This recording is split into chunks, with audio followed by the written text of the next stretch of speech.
Olá, está no ar o Expresso União deste sábado de sol em Fortaleza, mas sempre aparecendo uma nuvem aí, trazendo alguns respingos de chuva.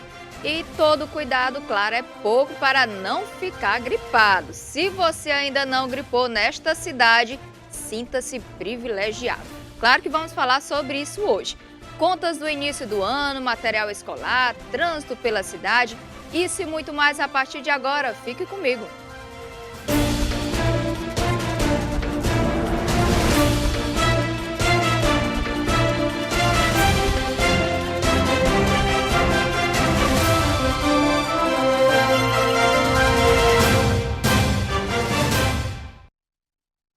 Estamos no ar e começamos com notícia boa. O estado continua recebendo as doses de vacina contra a Covid-19, até porque a pandemia ainda não acabou, não é mesmo?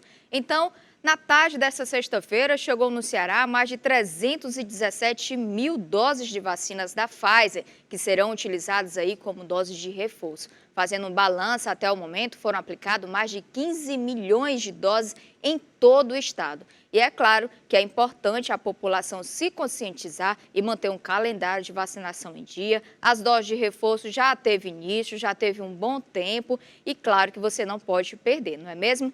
E vamos falar sobre o novo decreto? Por conta do aumento expressivo no número de casos da influenza e também de Covid-19 no estado, o Ceará está com um novo decreto em vigor. Ficaram suspensos eventos de pré-carnaval e carnaval no estado. Eventos festivos com controle de acesso terão capacidade reduzida durante 30 dias. Até 250 pessoas para ambientes fechados e 500 pessoas para ambientes abertos. Os eventos devem cumprir os protocolos sanitários rígidos. O governador Camilo Santana também falou nessa semana sobre as medidas que serão tomadas para tentar conter o avanço aí de casos da influenza e Covid-19. Vai ter ampliação de leitos na rede pública da capital e também do interior. O Hospital Leonardo da Vinci volta a tratar somente de síndrome respiratória e terá ampliação de 10 para 60 leitos de UTIs e também ampliação de testagem, além da ampliação da telemedicina. E continuando falando sobre vacinação, após consulta e audiência pública realizada pelo Ministério da Saúde nesta semana, o governo incluiu crianças de 5 a 11 anos na vacinação contra a Covid-19. Quem tem mais informações é Tiago Oliveira. O governo federal anunciou na última quarta-feira a inclusão de crianças de 5 a 11 anos no plano de operacionalização de vacinação contra a Covid-19. As primeiras doses de vacinas contra a doença destinadas a crianças de 5 a 11 anos deverão chegar ao Brasil no dia 13 de janeiro. Está prevista uma remessa de 1,2 milhão de doses do imunizante da Pfizer, o único aprovado até o momento pela Agência Nacional de Vigilância Sanitária, a Anvisa. O esquema vacinal será com 2 doses, com intervalo de 8 semanas entre as aplicações. O tempo é superior ao previsto na bula da vacina da Pfizer. E na próxima semana será divulgado pelo governo do Ceará como vai ocorrer tanto o cadastro de crianças e também como vai funcionar o plano de vacinação para o público infantil de 5 a 11 anos. E um levantamento feito pela Associação Brasileira de Farmácias e Drogarias mostrou um aumento na demanda por testes de Covid no Brasil. Na última semana de 2021, os resultados positivos dos testes de detecção de Covid-19 realizados em farmácias tiveram um salto em comparação à semana anterior. Segundo os dados nacionais da Associação Brasileira de Rede de Farmácias e Drogarias, a Abrafarma, 283.763 testagens foram realizadas entre os dias 27 de dezembro e 2 de janeiro, número 50% superior aos 188.545 atendimentos ocorridos de 20 a 26 de dezembro. A quantidade de resultados positivos pulou de 22.283 para 94.540. Segundo os dados divulgados, a quantidade de resultados positivos dos testes aumentou de janeiro a junho do ano passado. No mês de julho, ocorreu o início de uma tendência de recuo, em função dos avanços no processo de imunização. Em novembro, o percentual de casos positivos esteve pela primeira vez abaixo dos 10%. No entanto, dezembro registrou uma evolução de 188%, com 17,4% dos testes resultando positivo. E neste mês tem início o Janeiro Branco, que traz a conscientização para a saúde mental. Ações que são totalmente necessárias nesse tempo tão difícil de pandemia. Criada em 2014, a campanha Janeiro Branco chega à sua 9ª edição deste ano e faz um alerta à humanidade da importância dos cuidados com a saúde mental. Exatamente em janeiro que acontecem reflexões, as pessoas começam a planejar metas, começam a planejar uma vida diferente, há uma expectativa muito grande em relação ao ano. A campanha de 2022 carrega como tema "O mundo pede saúde mental". Segundo a psicóloga Silvana Castelo, o mundo está pedindo socorro. Se pensarmos como é que esse mundo pede socorro, ele pede socorro quando acontece queimadas, ele pede socorro quando o meio ambiente é degradado, quando a saúde não está sendo atendida. Segundo a Organização Mundial da Saúde, a pandemia interrompeu serviços essenciais de saúde mental em 93% dos países do mundo. De acordo com o Instituto FSB, 62% das mulheres e 43% dos homens afirmaram que a saúde emocional piorou ou piorou muito durante a pandemia. Já estávamos em um processo de sofrimento psíquico há muito tempo. Habitantes das grandes cidades e habitantes das cidades pequenas se deparam com questões de violência, com questão de insegurança. E aí chegou a pandemia que trouxe um adoecimento. A estudante de psicologia Tatiana Lima sugere algumas dicas que melhoram o seu dia a dia a respeito da sua saúde mental. Em primeiro lugar, eu aprendi a organizar as minhas atividades. Então eu pego todos os meus compromissos, tanto pessoais quanto profissionais, e organizo diariamente e semanalmente. Isso me ajuda tanto a entregar os meus compromissos de uma forma mais efetiva, quanto diminui aquele sentimento de incapacidade. E o Porto do Pecém inicia 2022 celebrando uma importante conquista. O terminal portuário cearense superou a marca de 20 milhões de toneladas de cargas movimentadas em um único ano, um recorde aí absoluto para o setor portuário do estado.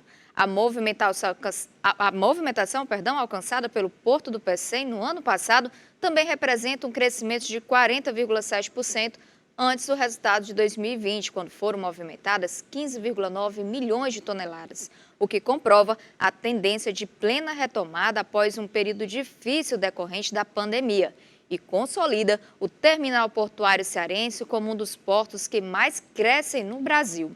Entre as cargas movimentadas no Porto do Pecém ao longo de 2021, o maior destaque foi o granel sólido, em especial combustíveis, minerais e minérios. A carga containerizada também teve participação importante no acumulado do ano, com destaque para cereais, sal e frutas. O Pecém é um terminal multicargas por movimentar granéis sólidos, granéis líquidos, contêineres e cargas em geral. Esse elo, inclusive, na cadeia logística do transporte marítimo, é considerado um hub portuário, hoje conectado por 7 linhas de cabotagem e de 3 longo curso. Isso é uma notícia boa aí para o setor econômico do nosso estado, não é mesmo? E janeiro está aí, muita gente colocou como meta de 2022 ter uma vida mais saudável, praticar mais exercícios, sair de vez do sedentarismo. O beach tênis tem sido um bom aliado para quem deseja fazer exercício e também curtir uma boa praia. Em cidades praianas, o que vem ganhando destaques é os esportes praticados ao ar livre. Um deles é o beach tênis, uma modalidade que foi criada na Itália na década de 80 e é exportado para o Brasil na década seguinte. O beach tênis é um esporte que surgiu na Itália na década de 80, nas províncias de Ravenna. E aí ele nasceu lá na Itália e vem desenvolvendo aqui no Brasil, vem crescendo aqui no Brasil, tá? Um esporte fácil, divertido e saudável. Segundo o educador físico Robson Barata, a modalidade do beach tênis vem ganhando seu espaço no Brasil. O beach tênis ele deu um boom né, há um ano atrás, ele deu um boom muito grande. Vem sendo praticado em todos os locais aqui de Fortaleza, no Brasil e no mundo. Para Robson Barata, o beach tênis é um esporte democrático, onde não tem restrição de idade. Pode jogar do neto até o avô. O beach tênis é um esporte super, hiper democrático, onde joga o vovô e o netinho, onde joga o pai e o filho, o alto, o baixo, o mais forte e o mais magro. É um esporte, se eu não diria, o mais democrático do mundo. Sofia Egito era adepta ao tênis, mas em suas caminhadas pela orla de Fortaleza, há 7 anos atrás, ela conheceu o beach tênis. Eu estava andando aqui na beira-mar e vi o Robson jogando beach tênis com as colegas. E aí me interessei, fui conversar com ele e ele me explicou como era o beach tênis. E quando na adolescência eu jogava tênis, me interessei e comecei a ter aula com ele. Para a economista, a prática do esporte pela manhã lhe ajuda a criar disposição para o restante do dia. Você acorda de manhã bem cedo, joga e aí depois você passa o resto do dia bem disposta, né? Sem dúvida, é um esporte muito agradável, você tem condições de jogar com seus filhos, netos, né? Com colegas, você conhece muita gente aqui, é muito bom. E é sempre bom também ter aquela água de coco, água mineral ali do lado para não ficar desidratado. Além de sempre manter por perto o protetor solar, porque o sol também é queimando, não é mesmo? E nesse momento convido você a fazer parte do Expresso União através de nossos canais de interação. É muito simples, você pode tanto através do nosso número de WhatsApp, que é o 085 981010984, aparecendo aí na sua tela, ou também no nosso e-mail, jornalismo@redeunião.com. Através desses 2 canais, você pode mandar a sua sugestão de pauta, denúncia, elogio, enfim, toda contribuição é muito bem-vinda. E antes de ir para o nosso intervalo, vamos ver como está o trânsito da nossa cidade, Fortaleza. Quem está trafegando aí pela Avenida Senador Carlos de Ereçage, próximo ao aeroporto, tem uma movimentação tranquila, então todo mundo vai curtir. Esse trânsito está bem melhor, né? Tem dias aí que está muito trânsito, muito congestionado, mas pelo jeito aí está tranquilo para quem anda nessa parte da cidade. E agora sim, vamos ao nosso intervalo, mas no próximo bloco tem muita economia. Amanhã tem prova do Enem e a gente volta já.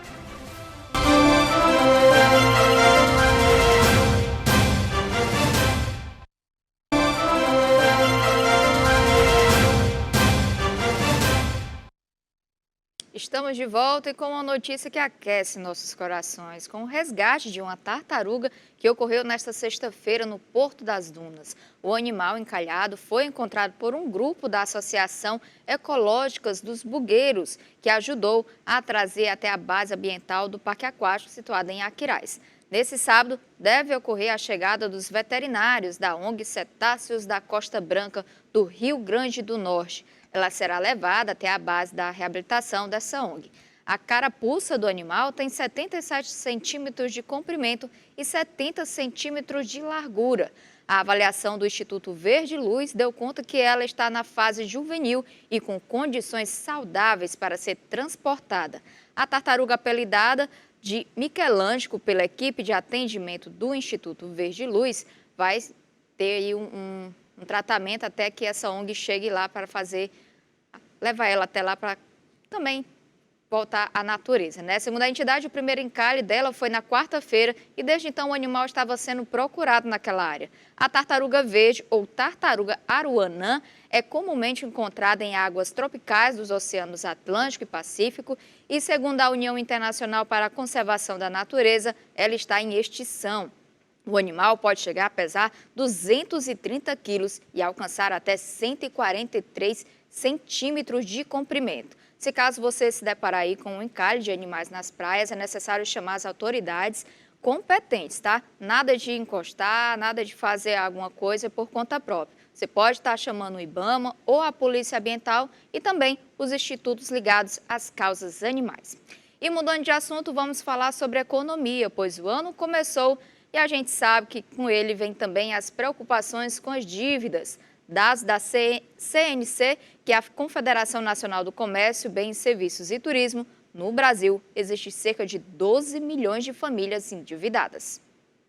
O fim de ano traz com ele alguns gastos extras como IPVA, IPTU e material escolar. Por isso, os pedidos de empréstimos de pessoas com restrições subiram em 65% no final deste ano. São cerca de 12 milhões de famílias endividadas no Brasil atualmente. O número é do último levantamento realizado pela Confederação Nacional do Comércio, Bens, Serviços e Turismo. Mal o ano de 2022 começou e o cidadão tem já que se preocupar com novas despesas adicionais de início de ano, como o IPVA, o IPTU, aqueles que têm filhos, material escolar, matrícula dos filhos, os profissionais liberais que precisam pagar os seus conselhos de classe. Então, é uma quantidade adicional de despesas a mais no início do ano. Para não cair em dívidas, a organização é um dos passos para não começar o ano de 2022 no negativo. Então, o cidadão deve se organizar, se planejar, fazer bem o seu orçamento, pegar aquele dinheirinho que sobrou aí no final do ano, do 13º, e se organizar para as despesas extras do início de 2022. Fazendo um bom orçamento, observando onde pode e onde deve gastar, para que não entre num processo de endividamento. Marciana Azanira não se preparou para as dívidas do começo do ano. Ela precisa comprar o material escolar do seu filho. Sim, acho que tá caro, né? Mas eu não estou preparada ainda não. Ainda estou resolvendo ainda, né?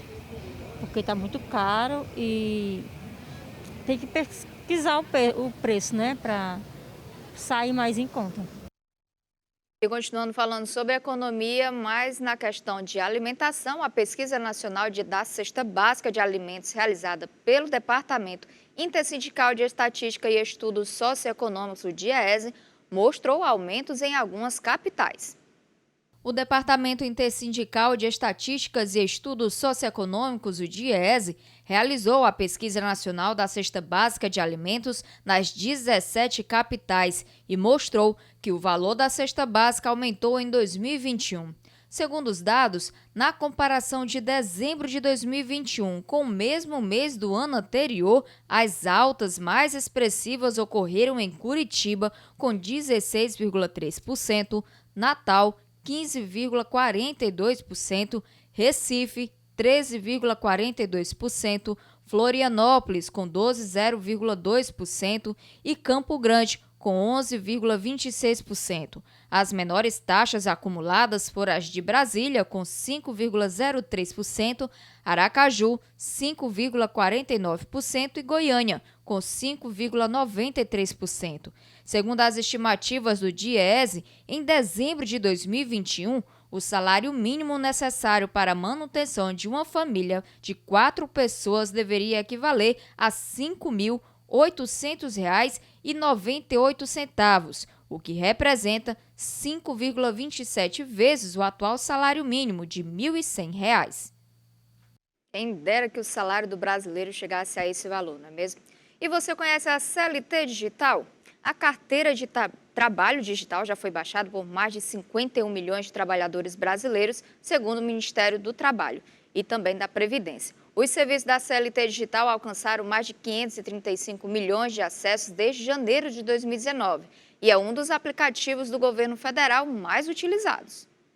A carteira de trabalho digital foi lançada em 2019 e já atingiu 344 milhões de acessos. Com a pandemia do novo coronavírus, que expandiu o trabalho e os serviços remotos, a utilização da CTPS no ambiente virtual aumentou consideravelmente. Foram registrados 270 milhões de acessos. O documento eletrônico cruza as várias bases de dados do governo com as informações inseridas pelo empregador no e-Social, sistema de registro de dados trabalhistas pela internet. A carteira de trabalho eletrônica consolida dados dos contratos trabalhistas como salário, registros de férias, pagamento de 13º, rescisões contratuais e demais eventos ligados ao histórico do trabalhador. Em tese, as informações da carteira digital são as mesmas da carteira física. Caso ocorra divergências, o trabalhador deve pedir para a empresa atual corrigir informações desatualizadas. Para ter acesso ao serviço, o empregado precisa do número do Cadastro de Pessoas Físicas, CPF, e de login autenticado no Portal Único de Serviços do Governo Federal pelo site gov.br.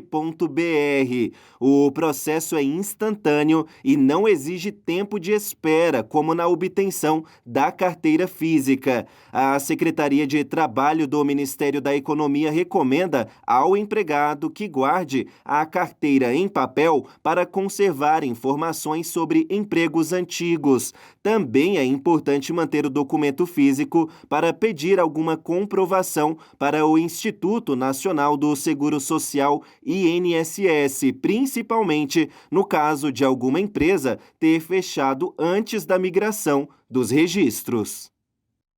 E agora vamos até Brasília, pois foi aprovado um projeto de lei que estabelece medidas de proteção durante a vigência da emergência em saúde pública decorrente do coronavírus ao entregador que presta serviço por intermédio de empresas de aplicativo de entrega. Apesar de ser temporária, a proposta representa um importante avanço para que futuramente o Congresso possa debater a regulamentação legal da categoria. O projeto de lei havia sido aprovado em dezembro pelo Senado Federal e pela Câmara dos Deputados. De acordo com o relator da matéria, Randolfo Rodrigues, do Partido Rede do Amapá, o texto prevê benefícios como auxílio financeiro para entregadores que forem contaminados com Covid. O que é que estabelece o projeto? Primeiro, o seguinte, ele, durante a vigência da pandemia, durante a duração da pandemia, ele estabelece um seguro contra acidentes a ser pagos pelos aplicativos a esses entregadores. O projeto também estabelece um benefício ao entregador que se afastar ou for afastado em decorrência de infecção pelo coronavírus, pela Covid-19. Estabelece assistência financeira durante 15 dias, que pode ser prorrogado por mais 2 períodos de 15 dias para aqueles entregadores dos aplicativos que por acaso se infectarem. Além disso, obriga os aplicativos, as empresas de aplicativos, a disponibilizarem para os entregadores máscaras, álcool em gel, além de fornecer alimentação ao entregador por programas de alimentação do trabalhador que foram estabelecidos em uma outra legislação. Além de tudo isso, o projeto garante aos entregadores que os aplicativos assegurem para eles instalações sanitárias no estabelecimento onde eles estão atuando e o acesso à água potável e ao atendimento de todas as suas necessidades básicas.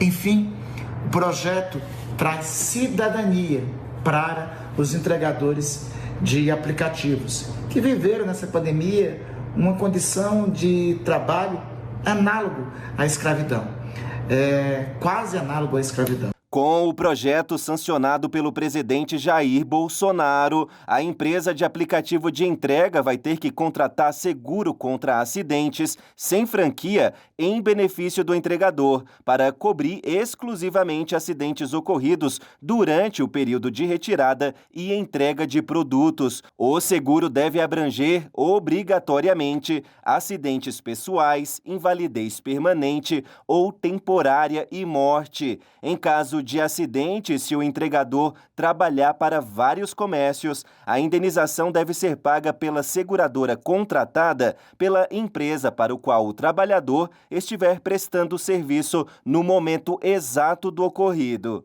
15 dias, esse é o prazo que a nova lei define para que a empresa de aplicativos forneça assistência financeira a um entregador. O prazo começa a contar assim que sai o diagnóstico positivo para a Covid-19. Esse prazo também pode ser prorrogado por mais 2 períodos sucessivos de 15 dias, mediante a apresentação de exame RT-PCR ou laudo médico que constate a persistência da doença. O valor a ser pago deve corresponder à média dos 3 últimos pagamentos mensais recebidos pelo entregador. A empresa de aplicativo de entrega ainda deve fornecer ao entregador itens como máscaras, álcool em gel ou outro material higienizante para a proteção pessoal durante o trabalho. Isso pode ocorrer por meio de repasse ou reembolso de despesas. Pelo descumprimento das regras, a nova lei estabelece punições que vão de advertência até o pagamento de multa administrativa de R$ 5.000 por infração cometida em caso de reincidência.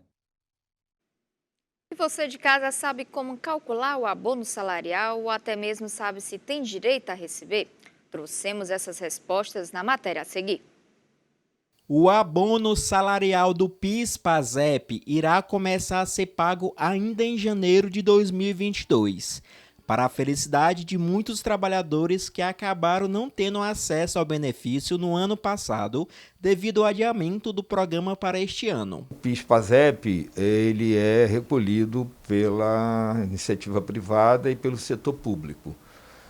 E esses recursos, parte dele, obviamente, tem destinação para esse pagamento desse abono. Segundo o economista Sérgio Melo, para receber o benefício é necessário atender alguns requisitos. Todo trabalhador que receba até 2 salários mínimos tem direito ao abono, que tenha no mínimo 5 anos de carteira assinada e que tenha no ano anterior, no ano base, nesse caso concreto desse ano, já que ano passado não houve pagamento, é o ano base de 2020, tenha ficado à disposição da empresa por no mínimo 1 mês. Para identificar o valor exato a receber, basta dividir o salário mínimo atual, R$ 1.212, pelos 12 meses do ano e multiplicar pela quantidade de meses trabalhados.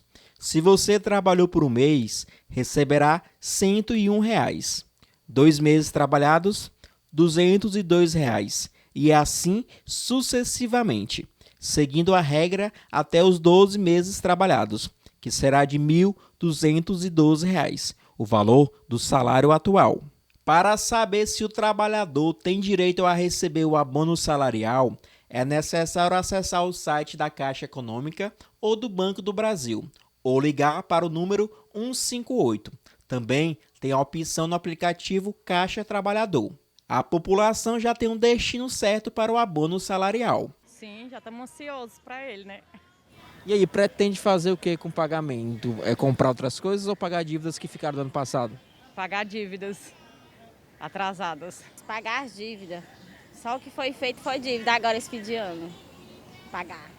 Então, vai pretender pegar esse dinheiro, esse salário mínimo a mais, né? E vai quitar as dívidas que estão pendentes do ano passado? É, sim, material escolar também, pode ser que dê e sobre um pouquinho para quitar também o material escolar, né?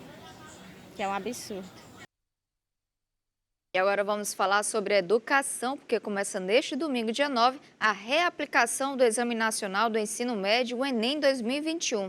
A nova rodada do exame, que segue até o próximo domingo, dia 16, é destinada a quem estava inscrito no Enem regular, mas teve a aplicação prejudicada de alguma forma. Também faz o exame às pessoas privadas de liberdade ou sobre medida socioeducativa, que inclua privação de liberdade, o Enem-PPL. Nessa edição, fazem ainda as provas os candidatos inscritos no Enem 2020, que tiveram direito à isenção da taxa de inscrição e não compareceram às provas daquele ano. Pelas regras do exame, eles perderiam o direito a não pagar taxa, mas por conta da pandemia, por decisão do Supremo Tribunal Federal, o STF, esses candidatos tiveram um novo prazo de inscrição no Enem 2021 e a isenção novamente garantida. E continuando falando em educação, nesse início de ano são comuns as listas de material escolar e os órgãos de fiscalização estão atentos a qualquer irregularidade. Cadernos, lápis, caneta, borracha, estojo e mochila são alguns dos itens que compõem a lista de material escolar. Segundo a Lei do Material Escolar de número 12.886 de 2013, as escolas só podem requisitar objetos de uso individual e que possua relação pedagógica com o plano de ensino. Nós temos uma portaria aqui no Procon Fortaleza que ele vai elencar todos os itens que são proibidos o estabelecimento solicitar dos pais. Nesse caso, é importante que os pais verifiquem se no PROCON da sua cidade também existe alguma legislação nesse sentido. O coordenador de processos do PROCON Fortaleza listou alguns itens que não podem ser solicitados na lista do material escolar. Geralmente, os estabelecimentos, alguns estavam solicitando álcool em gel, algodão, descartáveis, também estavam solicitando pincel atômico. Então, são todas essas solicitações que não é de uso do aluno que acabam onerando e trazendo um prejuízo no final. Se caso o Instituto de Ensino esteja solicitando material escolar de forma indevida, o responsável pelo aluno pode denunciar a escola para os órgãos de fiscalização.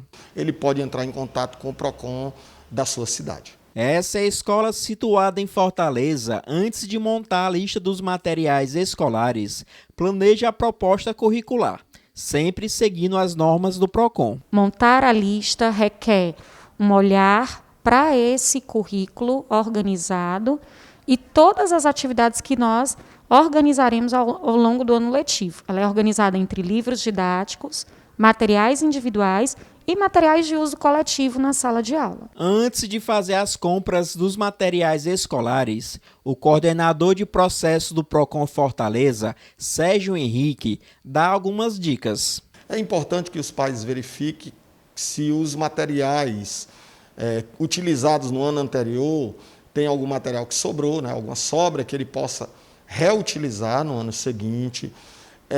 Também no caso de compra de livros, às vezes, quando o pai busca os livreiros, ele acaba encontrando um valor, ou até mesmo trocando um livro que foi utilizado no ano anterior pelo livro do ano atual. O negócio é pesquisar e pechinchar com todo esse material escolar e ficar de olho nos abusos cometidos pelas escolas com as listas de materiais. E fica por aqui mais uma edição do Expresso União. Agradeço demais pela sua companhia. No próximo sábado esperamos você no mesmo horário, às 11h50 da manhã, com muita informação. Até lá!